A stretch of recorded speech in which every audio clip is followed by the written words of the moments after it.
સૌપ્રથમ જય જિનેન્દ્ર, જય ગૌમાતા. વિશ્વ મહિલા દિવસ નિમિત્તે સર્વેને મારી શુભકામના, શુભેચ્છા પાઠવું છું.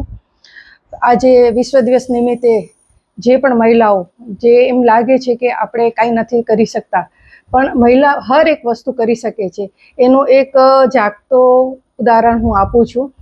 કે કોઈ બી વસ્તુ અશક્ય નથી કે એક લેડીઝ ના કરી શકે. આજે હું આ જગ્યાએ પહોંચી છું.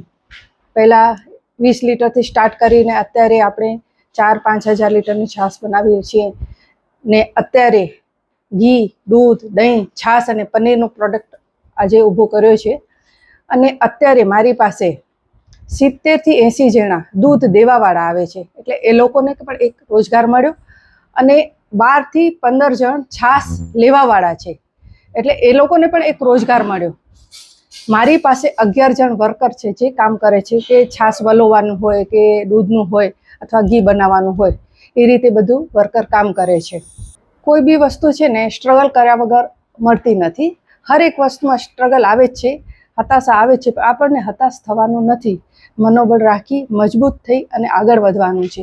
કારણ કે એ વસ્તુ મને બરોબર યાદ છે કે કોઈક સમય એવો હતો કે હું એકદમ હારી ગઈ હતી કે આમ કેમ કરી શકીશ કારણ કે બધું કામકાજ જે અત્યારે હું સંભાળી લઉં છું એક જેન્ટ્સ કરે એ ટાઈપનું છે. છતાં પણ મેં મારું મનોબળ રાખી અને આ કામને આગળ દપલાવ્યું. હવે તો કોઈ સવાલ નથી આવતો કે બહુ સરસ રીતે મારું આ બધું ચાલે છે. મારી પાસે જે વર્કર છે, અમુક લેડીઝ વર્કર છે જે મને હેલ્પ અહીંયા કરે છે, જેમ કે અકાઉન્ટન્ટ છે, એ બધી અમુક વસ્તુ લેડીઝ રાખેલી છે. એટલે કે મારું કામ જે છે થોડુંક હેવી છે, એટલે અમુક એમાં જેન્ટ્સ જોઈએ, એટલે જેન્ટ્સ વર્કર પણ અહીંયા છે, લેડીઝ છે. પ્લસ હવે મને મારા છોકરાઓનો સાથ સહકાર મળે છે, એટલે તો હવે ખૂબ પ્રગતિ તરફ વધી રહી છું. અમે જૈન છીએ, એટલે જૈન એટલે કરુણા, પ્રેમ બધું અમારામાં હોય. ત્યાં કારણ કે અમને એવી વસ્તુ એક મળેલી છે જૈનમાં કે દાન કરવું અને બધાને જેને કહીએ કે કોઈ પણ કારણસર ક્યાં પણ ઉપયોગી થઈ શકે એવું કામ કરવું, એ તો અમારી ફરજ બને છે. એટલે એ અમને ભગવાનની કૃપાથી બધું એ પણ મળેલું છે કે અમુક સંસ્થામાં જોડાયેલા છીએ, ત્યાં પણ એ લોકોને હેલ્પ કરીએ, કામ આવીએ. જનરલ જેમ કે ગાયો છે કે કૂતરા છે, કે એ લોકોને પણ જ્યાં જ્યાં હેલ્પ જોતી હોય જે લોકોને, એ પણ અમે આપીએ છીએ. બાકી તો જૈન છે એટલે વસ્તુ. વાયરસ હતો ત્યારે ગાયો માટે પણ આપણે હવન કરેલો, આવી રીતે બધા આગળ આવે એમાં એક ફરજ બને છે. જ્યારે આપણે ઘરનું કાંઈ પણ પ્રોબ્લેમ હોય, છોકરાઓ માંદા હોય, કાંઈ પણ હોય, તો આપણે કેમ એ લોકો માટે કરીએ. તો એ તો એક આપણી માતા છે. આ બિઝનેસ મારો એના ઉપર છે. બિઝનેસ છે એટલે નહીં, બિઝનેસ ન હોય તો પણ આ વસ્તુ આપણને કરવી જોઈએ. તો કોકે મને એમ કીધું કે આ વસ્તુ કરવાથી ગાયને ઘણી બધી રાહત મળે, માંદગીમાંથી છુટકારો થાય, એટલા માટે આ બધું યજ્ઞનું આયોજન કરેલું હતું.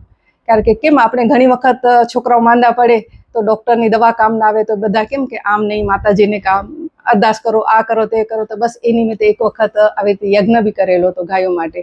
આપણી હાલ ઓલ ઓવર ગુજરાતમાં જાય છે અને ઓનલાઈન પણ ચાલુ કર્યું છે, એટલે બધી જગ્યાએ આવી આપણી પ્રોડક્ટ જાય છે. મારું એડ્રેસ છે www.com જૈણા ઓર્ગેનિક્સ. તમે સર્ચ કરશો તો ત્યાંથી બધું મળી જશે. તેમ છતાં એક નંબર બી હું આપું છું, 8000308070. એ નિહારભાઈના નંબર છે, તમને ત્યાંથી બધી જાણકારી મળશે.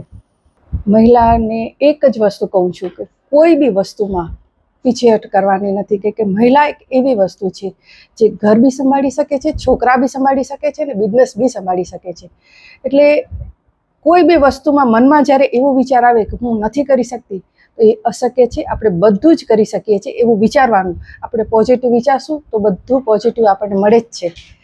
તો ખાસ મહિલા દિવસ નિમિત્તે બધાને હું શુભેચ્છા પાઠવું છું કે તમે કોઈ બી વસ્તુમાં પીછેહટ નહીં કરતા અને આગળ વધજો, એવી મારી શુભકામના.